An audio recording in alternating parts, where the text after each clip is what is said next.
You are listening to Proof Text, a Glossa House podcast exploring Scripture and all things related to it. New episodes are released daily.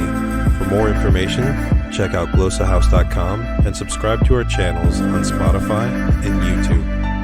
Welcome and enjoy. Welcome to the Christ and Classics podcast, where we discuss the classics in light of the Christ. My name is Devin Wilkins, and I'm joined here with Colton Moore. Today on the docket, we got Prince Caspian. Here we are, season 2, episode I don't know what, and boom, the second book released or published by Lewis in the Narnian Chronicles. Prince Caspian. Despite what modern publishers will tell you, don't believe it. Don't believe them. Our good old pal Dr. Ward said, "Don't do it." So we don't do that. We don't do the chronological order. Let me summarize it, and then Colton, you kick us off, okay? Boom. So I wrote down a lot of notes, and I'm not going to read them. I'm just going to try to very briefly summarize even my summary. So here we go. After about a year of being out of Narnia, after Lion, Witch, and the Wardrobe, the 4 children, the Pevensies, they are they're on their way to school, and when they're at the train station, boom, they get transported to this other world, and they don't know where they are. It's an overgrown place that's filled with ruins, and there's a beach and all kinds of stuff. It takes them a little while, but eventually they realize that they are in Narnia, but it's a lot later than what they, like 1 year on Earth was, I don't know, like 1,000 some odd years in Narnia. And they find their old castle, they retrieve their gifts, except Susan's horn, which has been missing. And then Lucy's dagger, by the way. You don't mention Lucy's dagger. Oh, you're right. Did they mention it at all? That's a side question that I have that we're not going to chase, but it's like, why didn't Lucy get her dagger back? 'Cause Lewis, like a sharp thinker, it's got to be purposeful. I don't know why, but hold on, Colton. Whatever we had planned, scrap it. We got to get to the bottom of this right now. So anyway, they get their stuff, and then they spot 2 soldiers who are about to drown this dwarf. They rescue the dwarf. I believe it's Susan that shoots these soldiers, and they hear his story. Basically, he catches them up on a lot of the Narnian history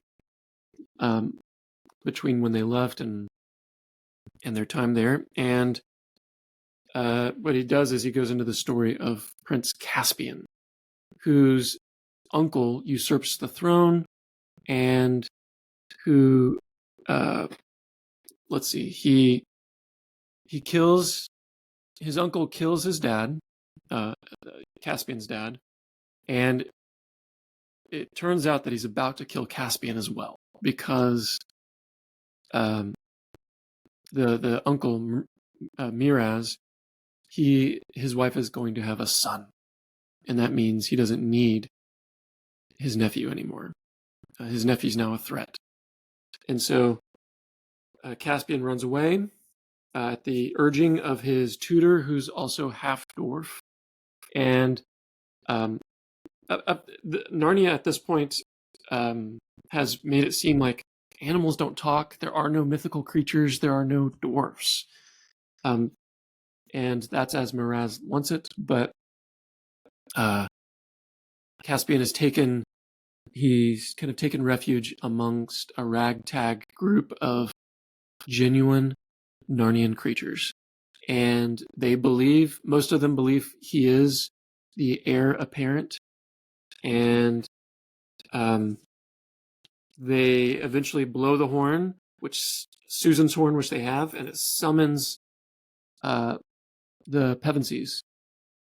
And the Pevensies come, but they obviously they're there. They're hearing the dwarf Trumpkin's tale, but they don't come to that exact spot where Caspian is, and so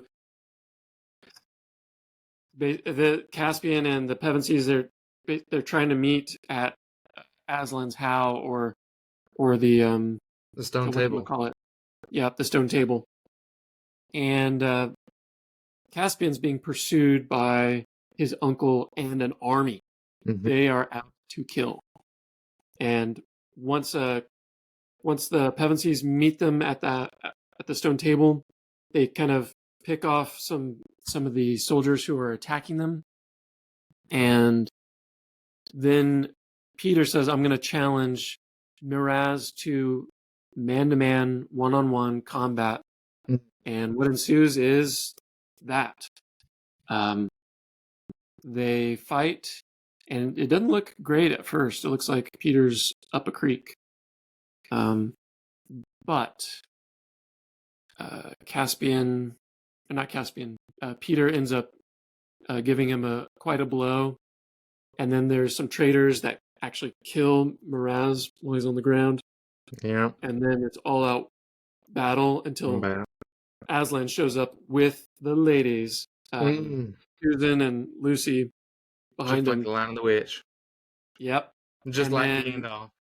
Yeah, it is. Helm's isn't it? Deep, in the Two Towers. Oh, He just comes out of the blue with the Riders Oh, of yeah. Rohan. It's just a glorious scene.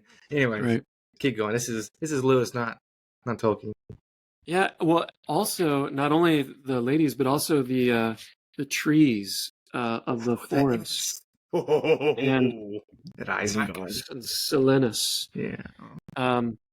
And they just, yeah, they kind of forced the army into a corner, and in the end, the army is told, "Look, you can either side with us, or you can return to your old home on Earth, some island or something or other."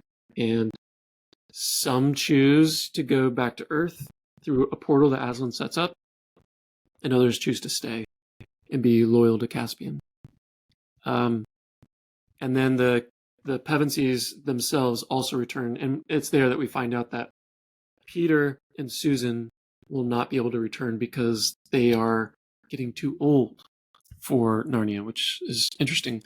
But Lucy and Edmund presumably will have an opportunity to return. And one thing I didn't bring up is Lucy has childlike faith throughout this book that Edmund actually kind of reciprocates and supports her, but it's Susan and Peter that are maybe slower to believe her testimonies about Aslan before he shows up. Yeah. And so maybe that has something to do with it as well there at the end. Oh, yeah. That's a great segue into my chief thought about this book. Chief question. There's a whole host of things that we could talk about in this book. We could talk about Peter and his chivalric nature. Lewis has got the essay that we're going to discuss here in a few weeks called "The Necessity of Chivalry" that plays really well into this book. And we could talk about what does it mean? What is Lewis communicating to us by making it that you have to be a certain age to come to Narnia? What does it mean to grow old? But also, what does it mean to be a child? Grown-ups are referred to in a negative light throughout the book, and that plays into the question. We could also even talk about just this beautiful scene in chapter 11 where Lucy's in the forest, and Lucy's like, "Oh, Aslan, you've grown," and Aslan's like, "No, you've just gotten older." And she's like, "The older you get, the bigger I appear to you." And so in subsequent chronicles, you'll read that as the children get older, Aslan is massive. And I can't help but thinking like it's a picture of what God is to the maturing believer. The more mature the believer gets, the bigger God seems to him. Right. But anyways, the more you know him, the deeper you can go, and his depths are inexhaustible. yeah. But my question deals with skepticism and faith throughout the book. I think that's a central theme of it. And so I'm going to ask the question. I'm going to expose some layers that need to be explained before we can even answer it, and then we'll tackle it. How's that sound? Okay. So here's the question. What is C.S. Lewis communicating to his readers by juxtaposing, pairing next to one another, the moral deficiencies of skepticism in at least Miraz, Trumpkin, and Susan? We could even talk about Nickabrick the dwarf.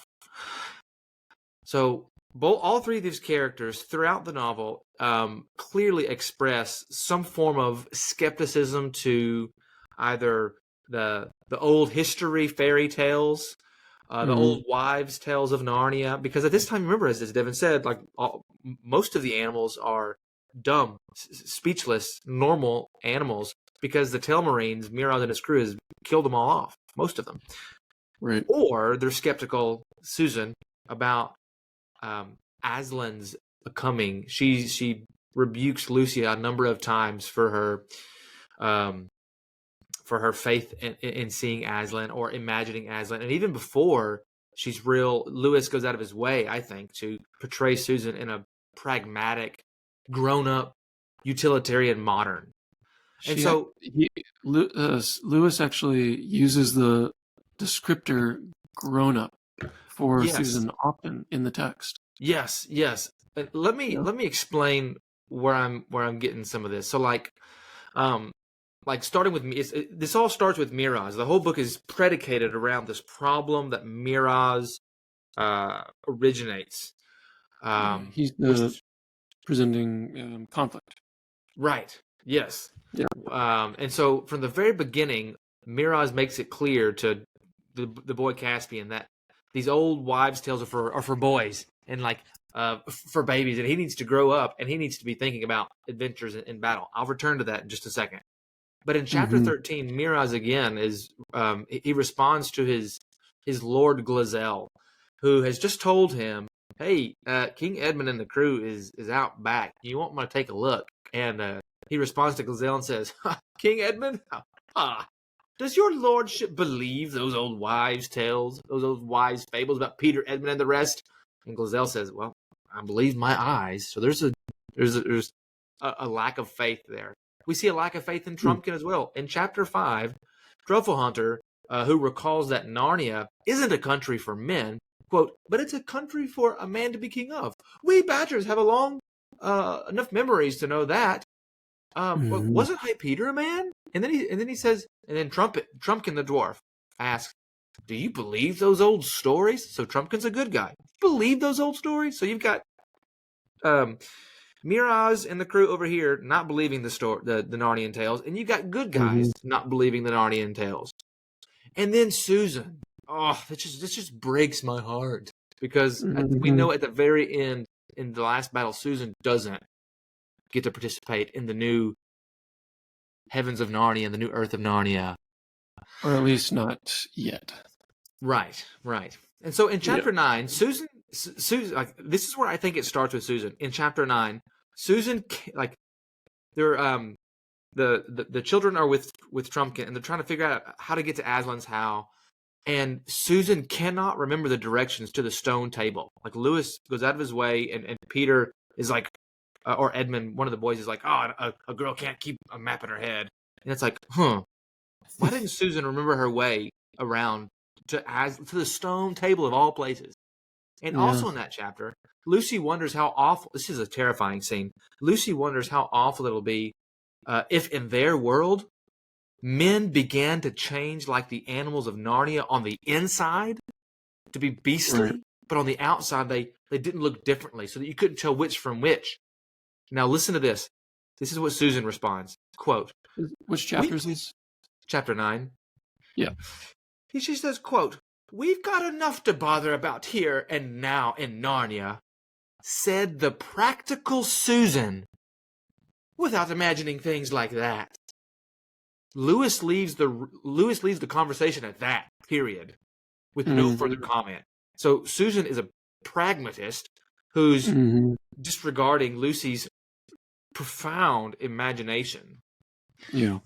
Also in chapter 9, Susan is really worried about being lost in the woods with just this... Lewis presents her as like this unreasonable kind of fear. Again in chapter 9, I'm harping on Susan because I think Susan's important. Again in chapter 9, Lucy sees Aslan in the woods, and Susan responds, quote, "Where did you think you saw him, saw him?" And then Lucy responds, "Don't talk like a grown-up. I didn't think I saw him. I saw him." The children in Trumpkin doubt Lucy. Okay. Then the very next chapter, chapter 10, Lucy's just been commissioned by Aslan to wake the others and to follow him despite their responses. She goes to Peter, but no use. Goes to Edmund, no use. Go back to sleep, Lucy. And then she goes to Susan and wakes him up in chapter 10, who, quote, in her most annoying and grown-up voice, tells Lucy she's been dreaming and to go back to sleep. This is very interesting because back in chapter 4, Lewis uses the same language to describe Miraz's tone to the boy Caspian. Quote, "Oh, what did you wish for, boy?" asked the king. And then Caspian responds, I wish I could have lived in the old days.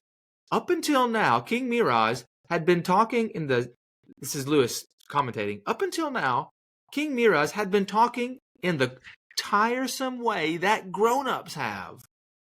Which makes it quite clear that they're not really interested in what you're saying, but now he suddenly gave Caspian a very sharp look. Caspian explains his wishes to Miraz, and Miraz responds, "That's all nonsense. That's for babies," he said sternly. "Fit only for babies, do you hear? You're getting too old for that stuff. At your age, you ought to be thinking of battles and adventures, not fairy tales." Oh, the irony. Because what are they doing in the rest of the book? Battles and adventures in the fairy tale Narnia. Okay. Right. Last thing, chapter 11. Chapter 11. Lucy, the very next morning, when everybody else wakes up, she tells him she's seen Aslan. "If you don't believe me, I'm going to go with Aslan. That's what he's told me to do." "I can't see anything," said Peter. "Can you, Susan?" said Peter again. And Susan responds, here it is. "No, of course I can't," snapped Susan. "Because there isn't anything to see. She's been dreaming." And then Susan meets Aslan, and Aslan rebukes her. He says to her, quote, "You have listened to fears, child. Come, let me breathe on you and forget them. Are you brave again?" "A little, Aslan," said Susan. And so her disbelief is rooted, her skepticism is rooted in fear. This is interesting because the Telmarines, Miraz's skepticism is rooted in fear of a different kind, albeit. And so my question is, what is Lewis communicating to us by means of these characters' skepticism and portraying them in a negative light? Skepticism and faith here in Prince Caspian. What's he telling us, the reader? That's my thought. My question. Yeah. That is a good question, and I really enjoyed how you pieced it together there. That you did a lot of good homework. I'll take an initial stab, but you tell me where I go wrong.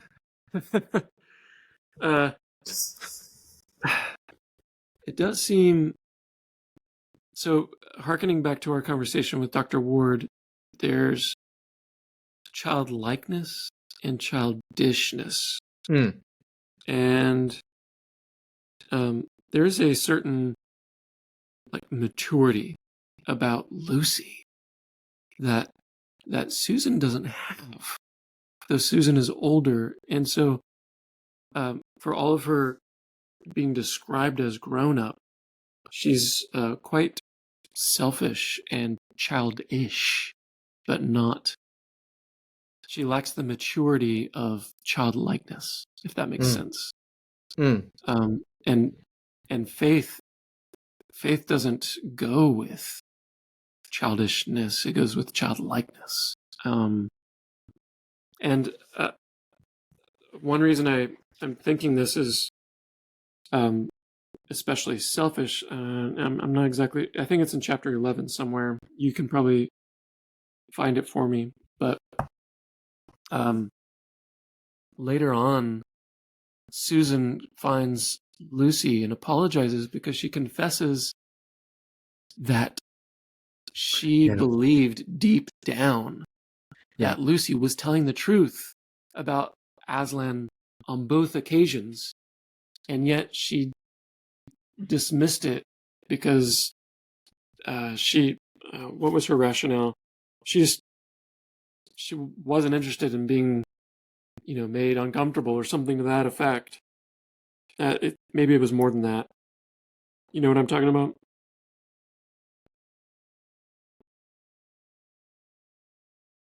No. Wait, I'm sorry. You said look for that. And I'm looking for it. What were you saying again? It's a podcast. I'm supposed to be listening to you, and I'm not listening to you. No. When she confesses that she believed deep down that Lucy was telling the truth, but that she went against that belief, and trying to make some kind of amends with Lucy. I was trying to remember the rationale that she gave there. I think that's in chapter 11. Yeah. It sounds a bit like Edmund. It does. In the Lion and the Witch, because Edmund deep down, not just deep down, but like experientially, he knew Lucy was right. Didn't just there was he had faith that Lucy was right, and he had the experiential knowledge that Lucy was right, and yet still suppressed it for the sake of his own pride. And yeah, that's right. That's right. It reminds me a little bit of. I mean, Piper gets a lot of this stuff from Lewis about desire. Not all of it by any stretch, but he seems to suggest that maybe she had greater desires that outdid her desires to believe. I found the passage. Read it to us. It's okay. Lucy, said Susan in a very small voice. Yes, said Lucy. I see him now. I'm sorry. That's all right. But I've been far worse than you know. I really believed it was him. Yesterday, when he warned us not to go down to the fir wood. And I really believed it was him tonight, when you woke us up. I mean, deep down inside. Or I could have, if I had let myself. But I just wanted to get out of the woods and I don't know. And whatever am I to say to him? Perhaps you won't need to say much, suggested Lucy. Yeah, so right there, it's she could have believed him if she let herself. So she didn't. She says she did, but she didn't. Yep. Because she qualifies it. I could have if I would have let myself. Yeah, and it does. You were saying Romans 1. It is a lot like that, right? They can perceive God in creation, but they suppress the truth and unrighteousness. So it's not that they're unaware, but there's an unwillingness to engage. So I've got another question that hopefully could help us get to the ultimate one, which is, what's the difference between Susan's skepticism and the skepticism that Trumpkin, Miraz, and even Nickabrick demonstrate? Yeah. Would it be fair to say that Miraz never has never known faith at any point, so far as we know, and indulges, his evil desires. Whereas, and Trumpkin is a kind of a mythical creature, but he's also never encountered Aslan. Susan knows better. She has encountered Aslan, and she's less mature, seemingly, in this book than she was in the previous. I think that's the chief difference. That, as you've just said, she has seen and has tasted that. Yeah. She has seen and tasted that Aslan is good. Yep. Miraz and Trumpkin have not. To them, it's just a distant past. They haven't yet encountered him yet. And It's interesting that you described Miraz as not having encountered faith. I think that was your word. Encountered faith? Is that what you said? I don't exactly remember, but he's never embraced it. It's not a positive. So what if he's not embracing that? What is he embracing? Yeah, good question. It does seem like he's very interested in his own kingdom, his own power, his own agenda, rather than the kingdom of Aslan. I mean, as a Telmarine, he should have supported the king rather than kill him. He's very much akin to the Caspian narrative is very similar to the Hamlet narrative, except whereas Caspian believes in his youth, Hamlet doubts until the end. Yeah, and it's interesting that Miraz's counsel to the little boy Caspian was, you don't need to be thinking about these fairy tales. You need to be thinking of battles and adventures. It's like there's this bifurcation between the imaginary and what he considers concrete reality. And these two don't go together. This is classic. This is the classic like modernist debate. If we're going to translate it into our terms, like the battle between science and the tangible, quantifiable, and faith and the imaginary, unseen. One over the other, one at the expense of the other. And I think Lewis, perhaps one thing that Lewis is communicating to you and I by looking along this text is, don't be like Miraz. Don't be like Trumpkin at the beginning of the book. Like believe in the fairy tale. Your world is more like a fairy tale than it is like dry history. Archie's world. You know what I'm saying? Like my kids come to me, and this is questionable in some Christian circles. They come to me and say, "Daddy, is magic real?" And I say, "Yeah." They say, "Daddy," is like we're reading through the Harry Potter series. Like, Daddy, is Harry Potter real? Like, is Hogwarts real? And I say, well, in a sense, no. There is no Hogwarts in the sense that you and I can actually go to it. It's in a different world, if you will, a different imagination. But its creator is J.K. Rowling. She gives it life and breath, and that life and breath is static. It doesn't move. We can't do anything else with it. It's not a living, breathing entity like our world is. But like some of the concepts behind these fairy tales are real. We just have biblical terminology for it, I think. Spiritual. God is spiritual and does spiritual things throughout our world. The demons do spiritual harm around our world. That's magic. Like Yeah. science is, in my mind, magic. You mix water and flour and eggs and sugar and salt. What happens? It metamorphoses. It changes. It transfigures. Like, what?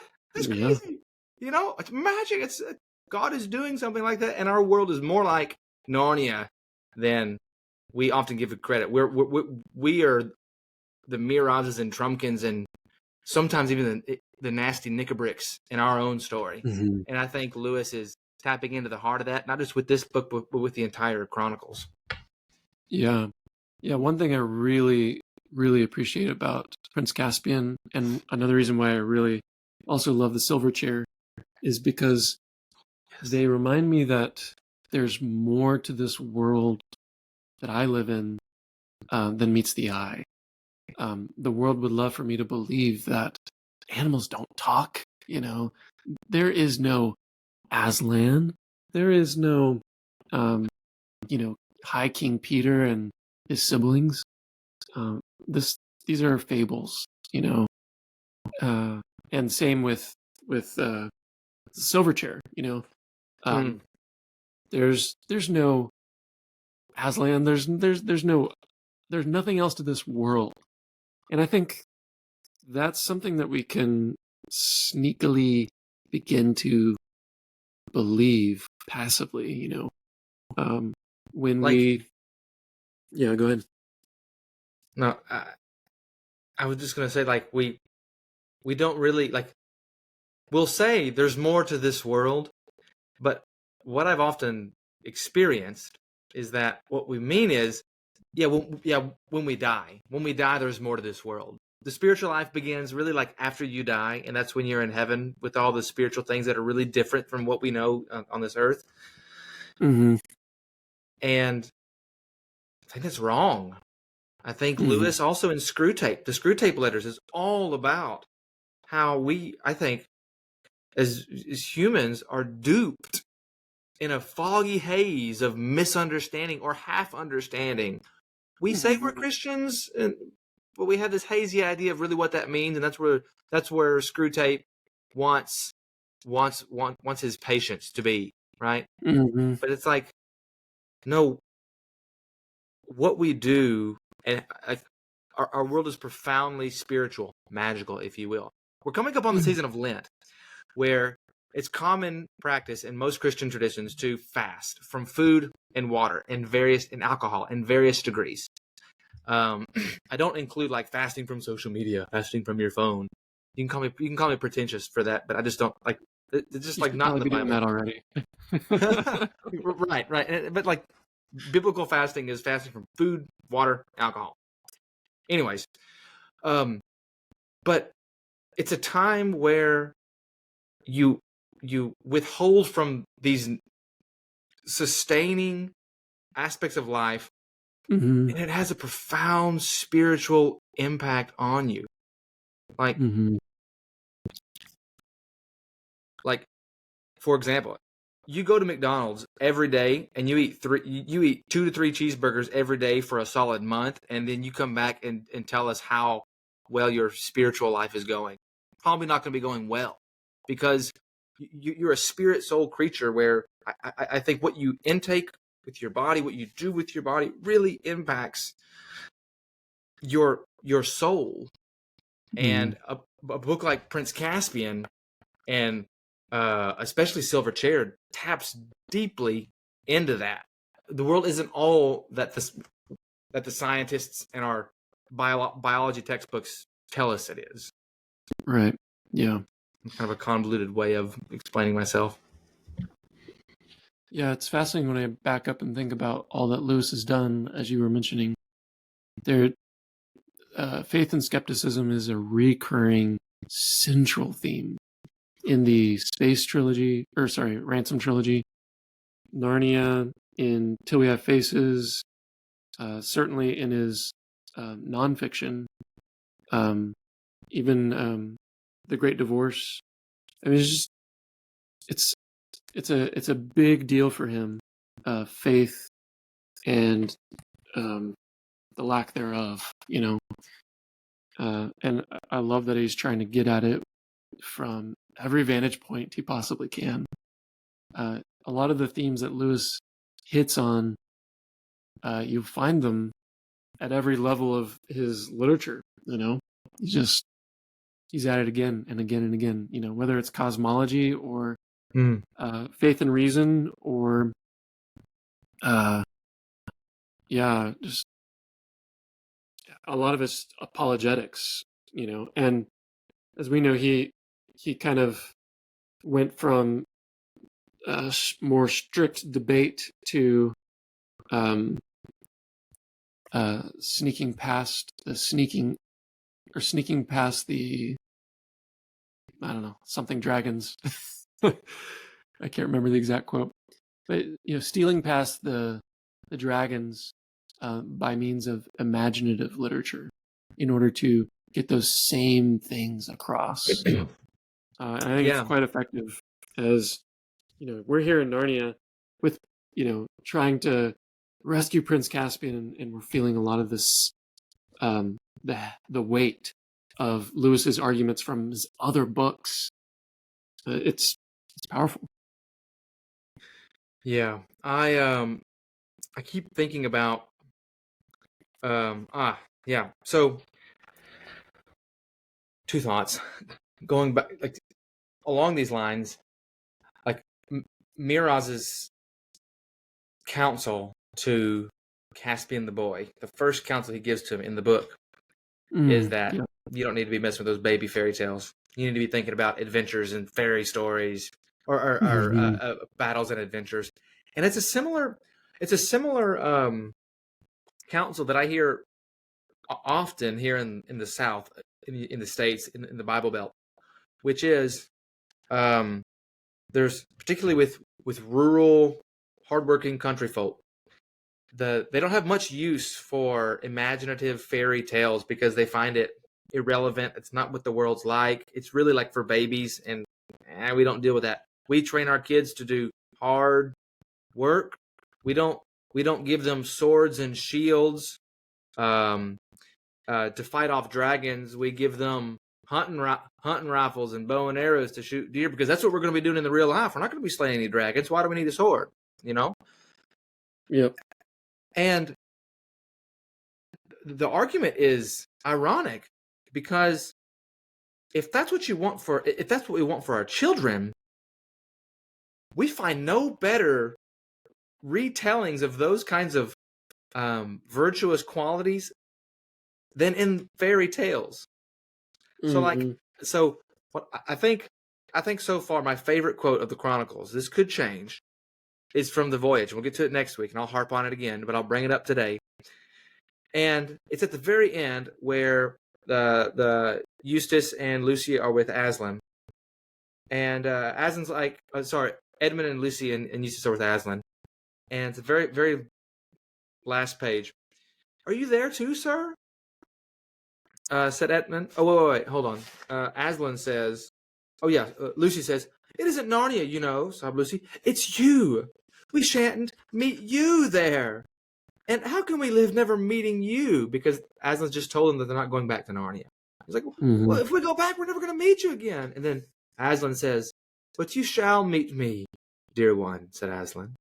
Are you there too, sir?" said Edmund. And here we go. "I am," said Aslan. "But there I have another name. You must learn to know me by that name. This was the very reason why you were brought to Narnia, that by knowing me here for a little, you may know me better there." That's the whole purpose of fairy stories, imaginative, quote, air quotes, fictional literature, that you would know Christ a little bit, and know what it means to be a human a little bit in a book like this, so that when you come back to your real world, get out of the book, you can know him so much better and know what it means so much better. You've got a whole other language by which to speak whenever you're talking about morality, or disciplining your children, or disciplining yourself, preaching to yourself, or preaching to others. And Miraz doesn't get it. Trumpkin doesn't get it in the very beginning, but he does after. Susan is slowly, breaks my heart, degenerating, and we'll see as the Chronicles ends. And some of the Telmarines get it at the end as they go back into the real world. And I do think that there maybe Prince Caspian gives us hope for Susan. I mean, she shows up, I guess, in Horse and His Boy, but this is kind of her last, her last major appearance, and as such, I wonder if we can have hope, because in the end, there is some recognition, of on her behalf. There's some recognition that she's done wrong by Lucy and Edmund, and she's fearful of how Aslan will treat her as a result. And Lucy comforts her, basically saying Aslan is merciful, and I think that's exactly what Susan finds. Now, of course, you get to the last battle, and Susan's story is not yet finished, and so maybe she always will be on the outside, but I think that there is some reason for hope in her incomplete story, given the maybe reluctant, but also I think humbled state in this story. Because I don't think you could read Prince Caspian alone and go, Susan, what a degenerate. Right. You have to see her. Yeah. In the whole. Yeah. So the answer to our question, what is Lewis communicating to us by putting these characters with their skepticism in conjunction, in juxtaposition? I think the answer that we've talked about and tried to answer is the answer that we've tried to communicate is that Lewis is teaching us by means of these characters that our world is more magical and spiritual than Miraz and Trumpkin and Susan think, and that faith is invaluable. Mm-hmm. Yeah, that's right. Yeah, sorry, I think I may have driven us off course a little bit from time to time, off course of the question, but yeah, he has set up examples across the spectrum of those who seriously have hardened their own hearts, to those who maybe are somewhere along that process, but are met with Aslan and find him merciful. Which is really, those are sweet moments. Nickabrick is about the height of the worst. I think Nickabrick is maybe worse than Miraz, because he's part of this world, and he's wanting to instead of Aslan, he decides he wants to rely on the White Witch, which is like an anti-Christ kind of figure. Yeah. So he really goes the other way. Yeah, man. Whereas Lucy and Edmund retain that childlikeness, and I think Peter has more strength. It's interesting in Narnia. The more childlike you are, and the more trusting in Aslan that you are, the stronger and more grown you become.